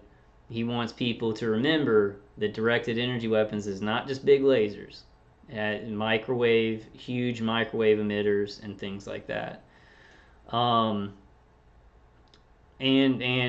smaller, not huge emitters, but smaller emitters that can be used to actually, hit human beings and affect the nervous system is obviously a part of it if you've watched any of my videos or looked into directed energy weapons. With a number of U.S. Army weapons-related DE programs showing promise during concept demonstrations and their potential relevance in addressing a number of current and emerging threats to U.S. ground forces, some believe the Army is making progress to field viable directed energy weapon systems designed to counter rockets, artillery, and mortars, and address certain types of short-range air defense threats. While directed energy weapons offer a variety of advantages over conventional kinetic weapons, including precision, low cost per shot, and scalable effects, there are also some basic constraints, such as beam attenuation, limited range, and inability to be employed against non-line of sight targets. That will need to be addressed in order to make these weapons effective across the entire spectrum of combat operations. I think that's a lie right there. When it says an inability to be employed against non-line of sight targets, I think that's kind of a lie, because they can get a microwave signal to a cell phone in the range of any kind of target and then shoot from there. So line of sight doesn't seem to be like a problem, that I see when they're hitting me, because they don't have direct line of sight to me.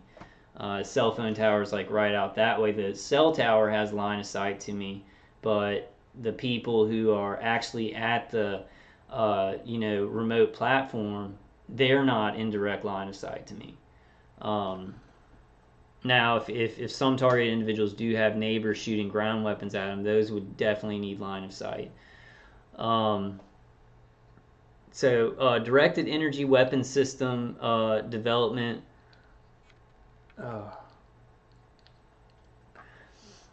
Directed energy weapon system development raises a number of national security and international relations implications associated with directed energy weapons, as well as international law concerns that must also be taken into account. By no means does the United States enjoy a monopoly on directed energy weapons development, and potential adversaries such as Russia and China, as well as allies such as Israel, have well-established directed energy weapons programs. that in some cases might be on par with or even surpass current U.S. directed energy weapons development programs, presenting additional national security concerns to U.S. policymakers. Potential issues for Congress include the following. What progress has been made on Army weapons related high-powered microwave programs? So what progress has been made on Army weapons related high-powered microwave programs? How do U.S. Army directed energy efforts compare to our allies and potential adversaries? How close is the Army to fielding operational directed energy weapon systems? I mean, they're fielding them everywhere because they're doing field experimentation to many, many U.S. citizens.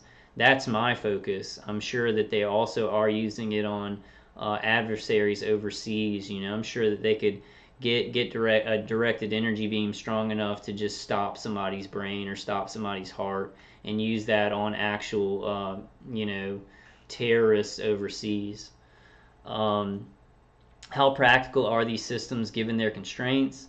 How will the Army's new Modernization Command affect the management of weapons-related directed energy programs? What are the estimates of resources needed to fund the Army's full suite of directed energy systems? Then it goes down. I guess this is the front page. U.S. Army weapons-related directed energy programs, background and potential issues for Congress by Andrew Feckert, specialist in military ground forces, from February 12, 2018. Okay, I think I wanted to go through like one more thing. Okay, I kind of wanted to go through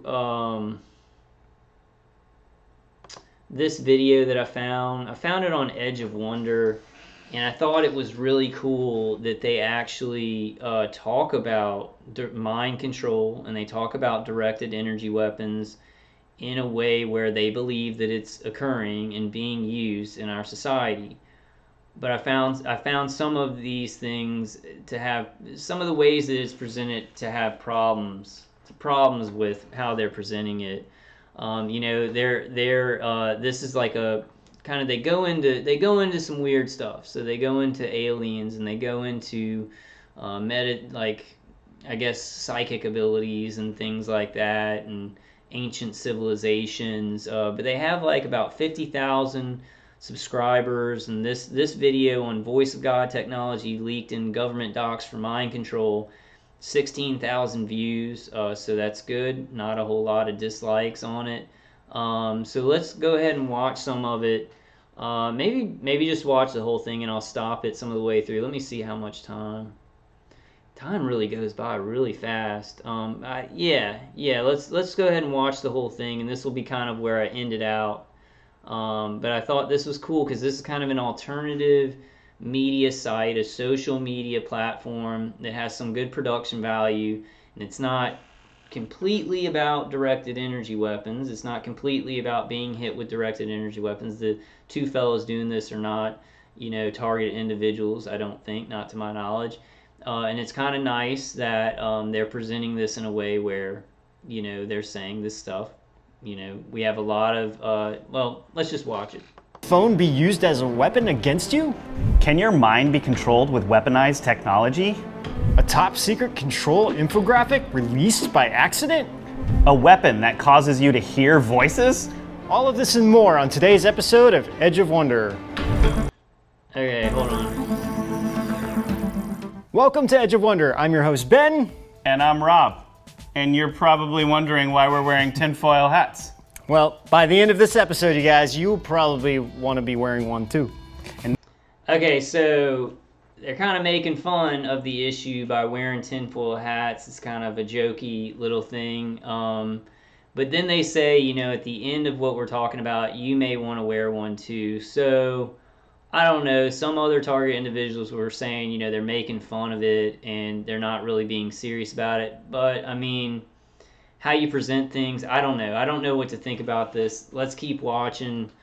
It is a little bit silly, and I guess it kind of disarms, whoever's watching this to not maybe take it as seriously as they should. But let's keep watching. Not because we look so fine. So Ben, what was released? All right. Well, for the rest of this episode, why don't we... Kind of want to leave it on.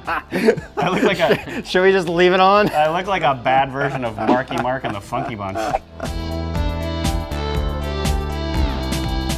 All right, so recently Muckrock, a non-profit news organization that specializes in filing Freedom of Information Act documents, received mysterious papers about mind control, either by accident or on purpose. So what are in these documents exactly? Infographics explaining something called psychoelectric weapons. Now you guys might be thinking, psycho what? And what can these weapons actually do? Well, this is where it gets super scary. They can do everything from controlling your dreams, controlling body movements, induce changes to your hearing. I mean, just look at this infographic they received. There's some really crazy stuff written on it about how the human body can be actually manipulated. Right, I know.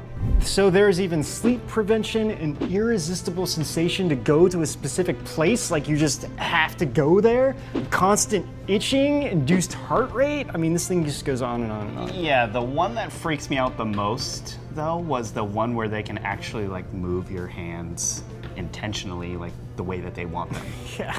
So let's get back to how this was released and what exactly this means. Ben, what I thought was the really interesting thing is that this came out a week after we published our video with cybersecurity expert James Scott, who talked about how this kind of technology actually exists. And you guys watch our interview with James Scott if you want to find out more about that. So keep watching if you want to know what this all means. So in our interview with James Scott, he explained how your phones or computers could be turned into a weapon through a frequency that would be sent out, which you can't hear, but it would have a physical effect on the human body. So kind of like if someone has a weaker mind, or let's say their mind was compromised somehow, according to what... They have the scary music coming into it. It's creepy and it's kind of like... it's on the edge of knowledge. This needs to be mainstream knowledge, and we need to be reporting it as not paranormal or anything like that. It's a technology that's being experimented on human beings. It's good with their... I think overall, I'm like, it's good. It's good that they're putting it out like this. It may disarm some people listening to it, so they'll go look into it more without just... because maybe, you know, different ways of presenting this can make more people look into it. So I think these guys are pretty funny. What these documents show, it could potentially be controlled or told to do things that they might not otherwise want to do. Right. So here's where it gets super weird. On these documents, it says that in 1974, Dr. Joseph C. Sharp performed the first successful transmission of a human voice directly in the skull of a person, which bypassed the ears. I mean, this is so I'm not sure about that either. You know, that may have been when it was kind of presented to the public that a voice could bypass the outer ear. I think the military-industrial complex has been doing voice-to-skull experiments way before 1974. Just wanted to throw that in there. Like, what? Like, that happened in 1974, right? Yeah. What can they do now? Just wait, because it gets weirder. They tested this stuff on deaf people, and this guy even has a patent for this microwave voice device. So why do they want to do this?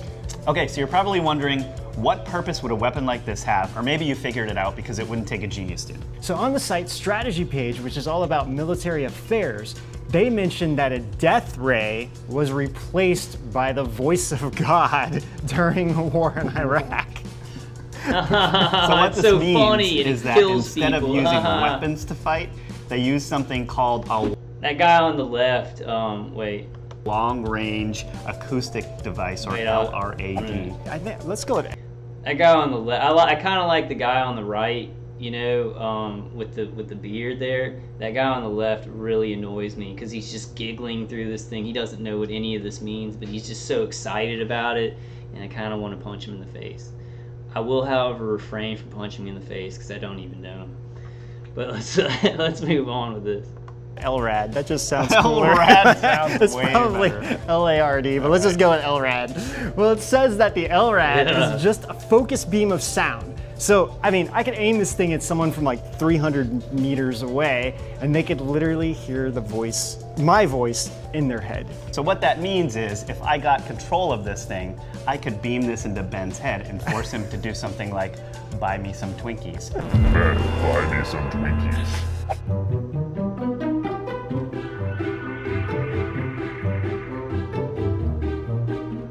Okay, so it gets even better. They said that the Navy was using this thing to actually tell ships to move out of the way, and then on the receiving end, these people would become terrified because they would hear this voice. So what Ben is saying is, just they had laughing the voice of God, and they were using it to tell ships to get out of the way. Leave it to the Americans to find such an innovative use of the voice of God. So the people were terrified when they heard it, right? Yeah, I mean, people are just like, what the heck is going, you know, I mean, could you imagine, like, being in a ship and all of a sudden you're just hear this, move out of the way, like, what the heck? Move out the way. Yeah, so I hopefully they stopped using it after people were, like, really freaking out. Yeah, okay, but real situation. So imagine this. You're fighting a war, and all of a sudden, you hear this voice in your head that says it's God telling you to drop your weapons and surrender. I mean, that's... I'd have a bit of a crisis there myself if I heard that. I mean, seriously. I mean, you can just imagine how much of an effect a weapon like that could have. I mean, weaponizing sound in someone's head, that is ridiculous. Yeah, exactly. Okay, so like Ben and I like to throw the most crazy things at you guys. So because ISIS is super religious, it seems like this weapon actually had an effect. Now, why would they do this to the general population?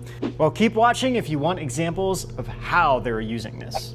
So the reason they'll do this to the general population is simply for control, really. I mean, these leaked documents show that they can use helicopters, cell phone towers, even commercial vehicles to send out these signals using these psychoelectronic weapons to cause all kinds of symptoms. Right. So y'all know there was a real-life CIA mind control experiment going on called MK Ultra, right? It's still going on, but it is like way more sophisticated than when it first started. Right. I mean, they don't technically use this name MK Ultra. No, technically that is like not, but everyone uses it out of the blanket. Exactly. Yeah, and because it's the most well known. But we decided we're not going to go into this too much because, I mean, man, if we did, it's like a whole episode. Yeah, it'd be like an hour long. So we'll do a whole episode on that sometime in the future. But we wanted to bring it up anyway. Like, you know, anyone remember Clockwork Orange? It's kind of based out of that. Yeah, so Clockwork Orange. Every time I think of Clockwork Orange, I think of that image of the guy with the eye drops thing. We got to show that. By the way, the book was like way better than the movie. The movie just freaked me out, but MK Ultra was using drugs and psychotropics to control a person and push the boundaries to see what they would do. Right, yeah. So the person who really made this what it was Michael Aquino, a military officer and who was a key player in the Church of Satan. I mean, yeah, and he's still alive and not being arrested. That's the weird thing. So he used drugs and satanic rituals to control people, and he's working with the CIA. What the heck? What hasn't the CIA dipped into? What the heck? There's even a video of one of the professors he was working with telling a young girl to grab a cobra by the head and then later telling her to put her hand in acid. Yeah, that's not weird. This dude looks like a freaky vampire. Yeah, I mean, seriously, he literally tries to look like a vampire. It's so weird. Now, what would be the purpose of all this? Well, for their personal agendas, for population control, to dumb us down, I mean, etc. It just goes on and on. But let's get into some real-life examples of this. So we can get in some serious conspiracies here, everything from the recent shootings, JFK's assassination bombings, etc. But here are some that we found that seem that could really be cases of mind control. Right.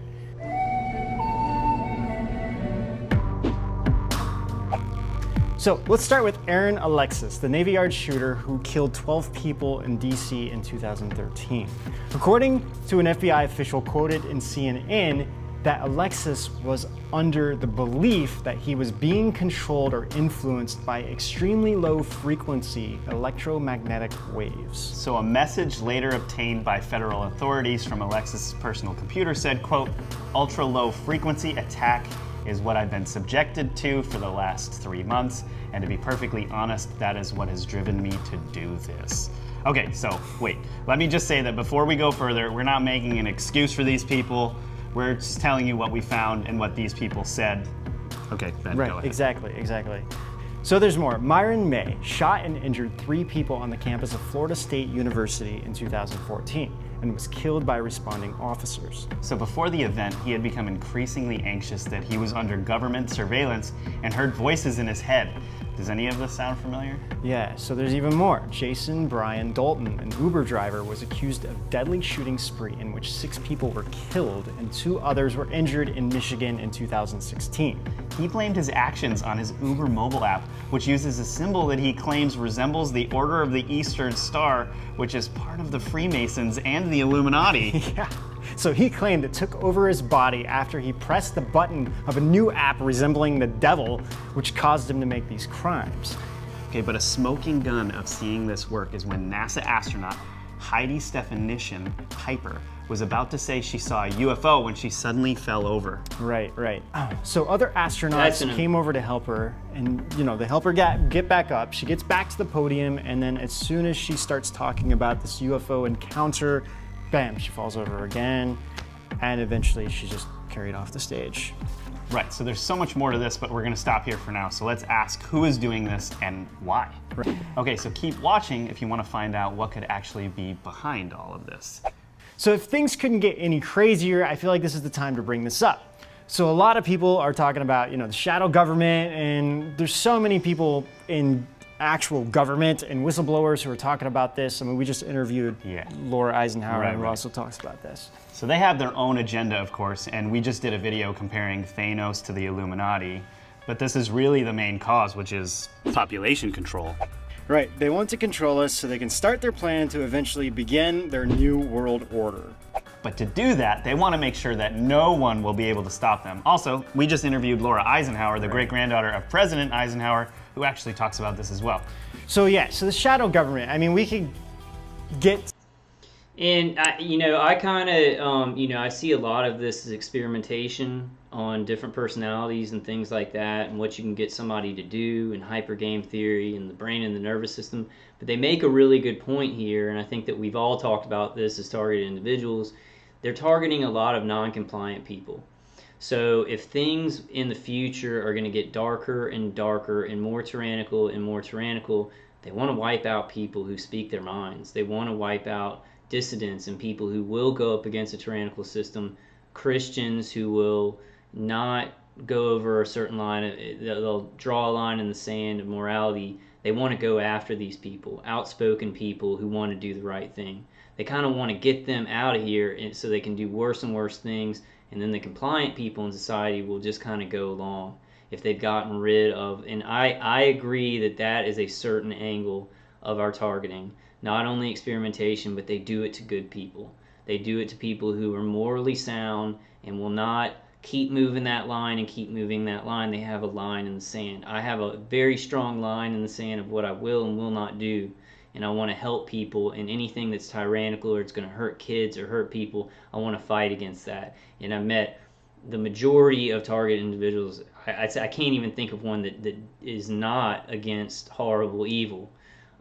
So what they're saying actually does make a lot of sense. Now, the population reduction, I think that agencies and the top of the pyramidal structure has many ways that are easier to do population reduction than directed energy. But I do think it plays a part in this.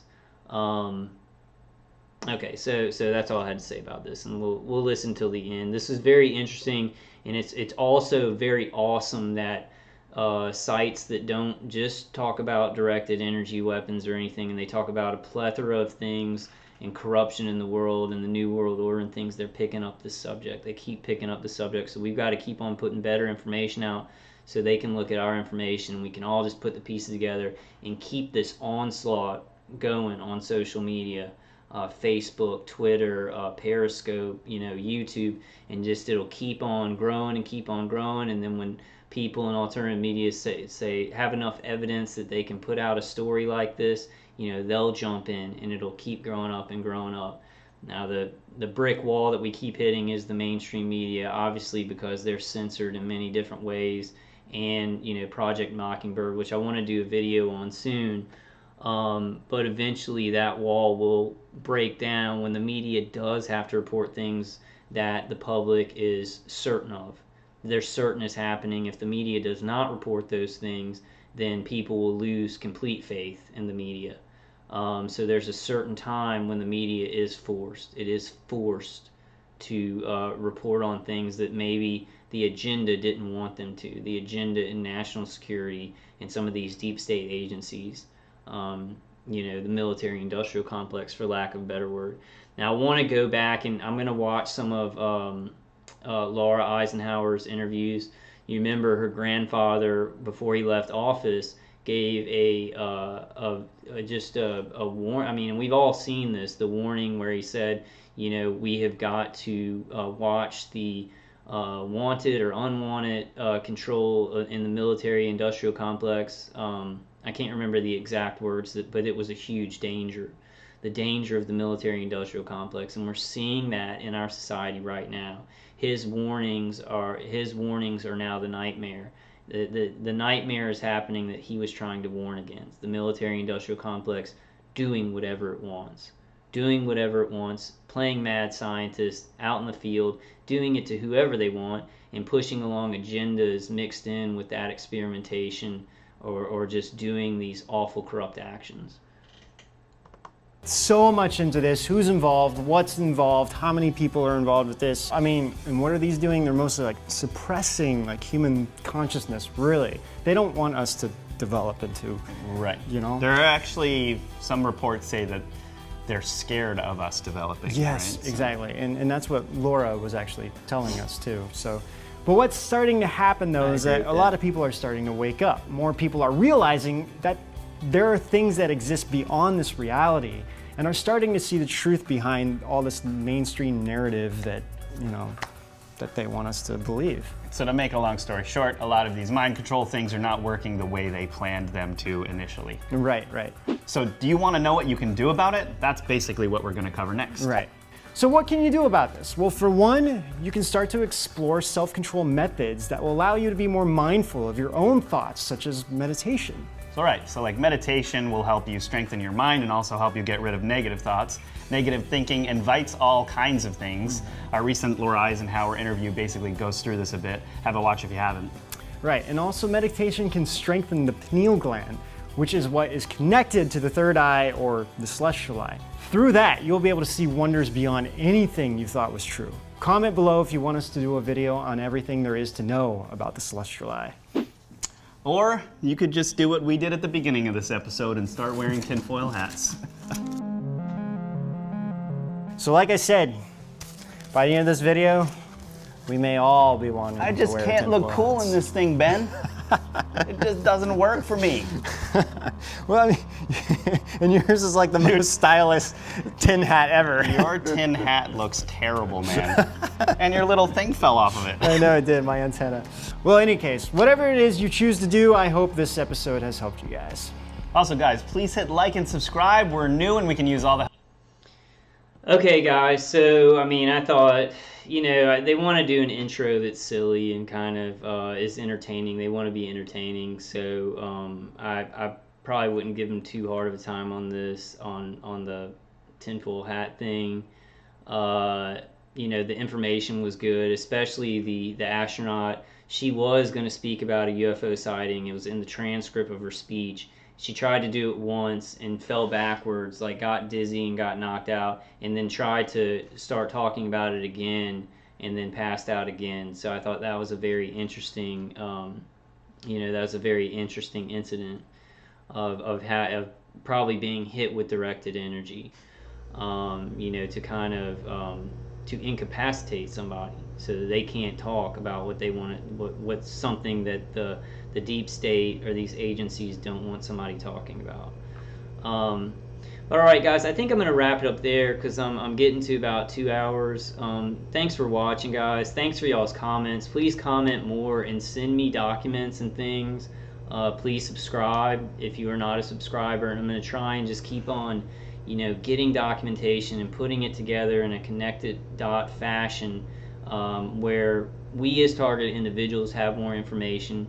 We have more information about what's being put out there, and non-target individuals, so you can see that this is really happening. It's a very serious issue. It's pretty promising that a lot of alternative, news. They're taking it semi-seriously. I think these guys are taking the subject matter seriously, but I think they want an entertainment value to their videos. And that's understandable to get views. But alright guys, I hope y'all are surviving. Many more videos to come. Please comment on what you liked or didn't like about this video. Please, send me links, and if you do, I'll definitely give you credit. If you send me a good document or something that you just think everybody that's so important in connecting the dots, information on contractors especially, any of these contractors who are doing research and development on directed energy weapons platforms, or manufacturing them, too. I think I may do Raytheon next time, and then maybe some of the smaller contractors, get them in there. Alright guys, I love y'all. I hope you're making it through this. I'm also going to try and do some videos on my solutions. Priority, get Dave Case's CD and play it as much as you can.